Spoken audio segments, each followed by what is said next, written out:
2 миллиона платишь, еще и там в определенную рассрочку, вам как исполнителю, да, как компании, которая внедряет искусственный интеллект в бизнес и оптимизирует расходы. А они сократят расходы на 500 тысяч в месяц навсегда. И именно такие решения будут хорошо продаваться. Потому что вы всегда сможете заработать деньги там, где кто-то благодаря вам начинает меньше терять.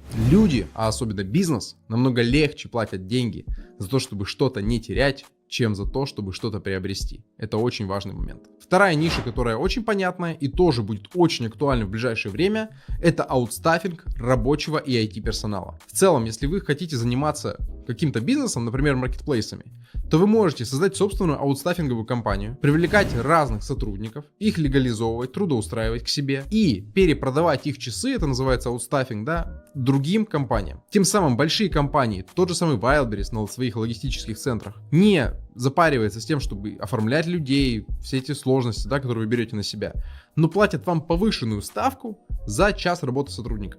А вы аккумулируете и рабочий персонал, и то же самое можно делать с IT-персоналом, то есть айтишниками, да, фактически. Аккумулируете айтишные команды и продаете их часы другим крупным IT-компаниям, которые занимаются своей разработкой.